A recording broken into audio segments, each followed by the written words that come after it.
Hey hall, welcome to age is vlog. இன்றைக்கி நம்ம சேனலில் பார்க்கக்கூடிய ரெசிபி நண்டு தொக்கு. நண்டு தொக்கு எல்லாருக்குமே ரொம்ப ரொம்ப பிடிச்ச ஒரு ரெசிபி தாங்க. மழை காலம் ஆனாலே சரி, நம்ம வீட்டில் அம்மா கிட்ட சின்ன வயசுலையாக இருக்கட்டும், வளர்ந்த பிறகு நம்மளாவே இருக்கட்டும்ங்க, மழை சீசன் நண்டு கண்டிப்பாக இருக்கும்.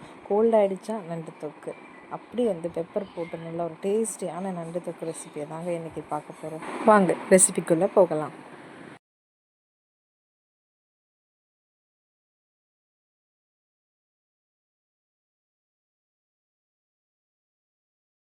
1 கிலோ நண்டு இன்றைக்கி வாங்கிட்டு வந்திருக்குங்க. வாங்கிட்டு வந்த நண்டை நல்லா வாஷ் பண்ணிவிட்டு மஞ்சத்தூள் போட்டு வாஷ் பண்ணி அது உடம்பையும் பிரித்து எடுத்துருக்க, உடம்பையும் காலையும். அது கூடவே கொஞ்சம் 1/2 டீஸ்பூன் உப்பு போட்டு குழம்பு மிளகாய்த்தூள் வீட்டில் அரைச்சது 1 1/2 டேபிள் ஸ்பூன் போட்டுருங்க. 1 1/2 டேபிள் ஸ்பூன் போட்டு அது கூடவே கொஞ்சமாக மஞ்சத்தூள் 1/2 டீஸ்பூன் மஞ்சத்தூள் எடுத்துக்கிறேன். 1/2 டீஸ்பூன் மஞ்சத்தூள் எடுத்துகிட்டு அது கூடவே கொஞ்சம் தண்ணி எடுத்துக்கிறோங்க. தண்ணி எடுத்து நல்லா மிக்ஸ் பண்ண ஆரம்பிச்சிடலாம். மேரினேட் பண்ணுங்கள். இது மேரினேட் பண்ணி வச்சிங்கன்னா அதோடய காரம் நல்லா இறங்கும். 10 நிமிஷம் அதை மூடி போட்டு எடுத்து வச்சுருங்க. மசாலா செய்கிறதுக்கு தேவையான காய்கறிங்க: வெங்காயம் மீடியம் சைஸ் 4, தக்காளி சின்ன சைஸு 4 எடுத்துகிட்டு கூடவே கொஞ்சம் கருவேப்பிலை எடுத்துருக்கேன். இப்போ ஒரு பேன் எடுத்து நல்லா ஹீட் பண்ணிவிட்டு அதுக்கு ஆயில் ஊற்றிடுங்க. அதில் ஆயில் ஊற்றிட்டு ஆயில் காய்ஞ்ச பிறகு அது கூடவே கொஞ்சம் சீரகம் இல்லை சோம்பு ஆட் பண்ணிக்கோங்க. அதை ஆட் பண்ண பிறகு கருவேப்பிலையை போட்டுடுங்க. கருவேப்பிலை பொரிஞ்சு வரும்பொழுது நம்ம எடுத்து வச்சுருக்க வெங்காயத்தை போட்டு நல்லா வதக்க ஆரம்பிச்சிருவோங்க. வெங்காயம் வதக்கும் போது நல்லா அது ப்ரௌனிஷாக ஆகிற மாதிரி வதக்கிக்கோங்க. அது கூடவே கொஞ்சம் இஞ்சி பூண்டு பேஸ்ட்டு எடுத்து வச்சுருக்கதை நான் 1 ஸ்பூன் எடுத்துருக்கேன்.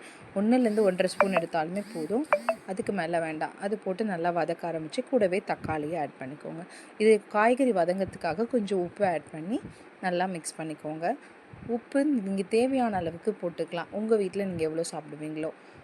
அது கூடவே நம்ம எடுத்து வச்ச மசாலா மேரினேட் பண்ணி வச்சுருந்த நண்டு அதில் ஆட் பண்ணி நல்லா மிக்ஸ் பண்ணிக்கோங்க. ரொம்ப ஈஸியான ரெசிபிங்க இது. அது கூட நல்லா மிக்ஸ் பண்ணிக்கோங்க. தண்ணியை ஊற்றிட்டு மூடி போட்டு நல்லா ஒரு 15 நிமிஷம் இல்லை 10 நிமிஷத்துக்கு ஸ்லோ ஃப்ளேமில் வைங்க. அப்பப்போ கொஞ்சம் எடுத்து கிண்டி விட்டுருங்க.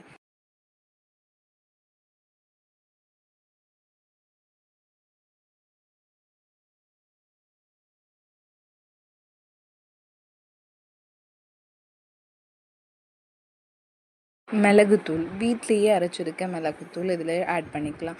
மசாலாவுக்கு வந்து நல்ல ஃப்ளேவர் இறங்கும். இந்த மசாலாவோடு சேர்ந்து அந்த மிளகுத்தூள் வரும்போது காரம் நல்லாவே இருக்குங்க. நல்லா மிளகுத்தூள் உங்களுக்கு தேவையான அளவு காரத்துக்கு ஏற்ப போட்டுக்கோங்க. வீட்டில் எப்படி காரம் சாப்பிடுவோங்களோ அதுக்கு ஏற்ப போட்டுக்கோங்க.